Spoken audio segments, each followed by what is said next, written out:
नहेरिकन गरेको मेकअप पनि यस्तो राम्रो हुन्छ भनेर मैले सोचेको पनि थिइनँ के। आज चाहिँ म चाहिँ साथीहरू ऐना पनि नहेरिकन मोबाइल पनि नहेरिकन ब्याक क्यामेराबाट भिडियो सुट गरेर मेकअप गरिरहेको छु। अरू बेला चाहिँ मेकअप भिडियो बनाउँदाखेरि चाहिँ म चाहिँ फ्रन्ट क्यामेराबाट भिडियो बनाउँथे। आज चाहिँ मैले ब्याक क्यामेराबाट भिडियो बनाइरहेको छु। ब्याक क्यामेराको भिडियोको क्वालिटी कस्तो राम्रो हुन्छ के। ल अब चाहिँ मेकअप सुरु गरौँ है त। सुरुमा चाहिँ कपाललाई चाहिँ पछाडि क्लिपले चेप्दिनु पर्यो, एकदम धेरै गर्मी छ के। सुरुमा चाहिँ मैले लगाए पोन्ड्सको जेल मोइस्चराइजर। यो चाहिँ मलाई कस्तो राम्रो लाग्यो अनि अफोर्डेबल पनि लाग्यो के। स्किन प्रेप गर्दै एउटा गीत सुनौँ ल।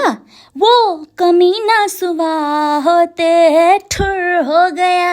यो गीत चाहिँ मैले अघि सुनेको थिएँ, मेरो मुखमै झुन्डिरहेको छ के। त्यसपछि मैले लगाएँ डट एन्ड कीको सनस्क्रिन। डट एन्ड की चाहिँ मेरो फेभरेट ब्रान्ड हो के। हेर्नु न कस्तो स्मुथ फेस देखाइरहेछ नि है।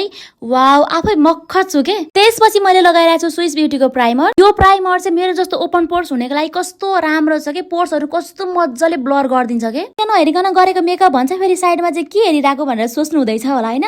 मैले चाहिँ अलि पर एउटा सानो ऐना राखेको थिएँ कि मजाले ब्लेन्ड भएको छ कि छैन भनेर हेर्नको लागि। मोबाइलको फ्ल्यास लाइट बालेको थिएँ कि अनि आँखामा टल्केर केही देखिरहेकै थिएन।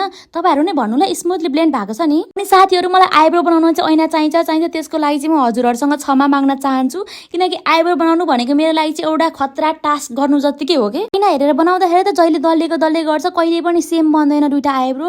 झन् ऐना नहेरी बनायो भने त के पो हुन्छ कि मेरो त। जसो तसो आइब्रो त बनाएँ, तर यताउता दलिएको छ, मिलेको छैन नि त। त्यसको लागि चाहिँ मैले स्विस ब्युटीको कन्सिलर लिएँ। मेरो चाहिँ धेरै जसो प्रडक्टहरू स्विस ब्युटीबाटै छ कि, किनकि स्विस ब्युटी हामी जस्तो विद्यार्थीको लागि अफोर्डेबल पनि छ अनि राम्रो पनि छ के। हेर्नु न मेकअप गरि नसक्ने पसिना खलखल आउन थालिसक्यो। त्यसपछि म यो ल्याक्मेको कन्टुरले आफ्नो फेसलाई कन्टुरिङ गर्छु। फर्सी जस्तो थ्याप्सी अनुहार अलिअलि कन्टुरिङ गरेर भए पनि सेप त दिनु पर्यो नि त होइन। मैले यो कन्टुर ब्रस यति खोजिसकेँ साथीहरू, कहीँ भेटेको छैन कि। कस्मेटिकहरूमा मगाउँदाखेरि पनि कस्मेटिकहरू पनि ल्याइदिएको छैन कि। ब्रसको नाममा एउटा ब्रस छ, कन्टुर पनि यसैले, ब्लस पनि यसैले, काम चलाइरहेको छ कि जसो तसो। अब नपाएपछि के गर्नु त होइन। त्यसपछि मैले लगाइरहेको छु स्विस ब्युटीको क्रिम ब्लस। यो क्रिम ब्लसहरू चाहिँ जुनसुकै ब्रान्डको भए पनि लङ लास्टिङ चाहिँ नहुने रहेछ कि। त्यसपछि म लगाउँछु ल्याक्मेको फेस पाउडर। मेकअपलाई लङ लास्टिङ बनाउनको लागि पाउडरले मजाले सेट गर्नु पर्यो नि त होइन।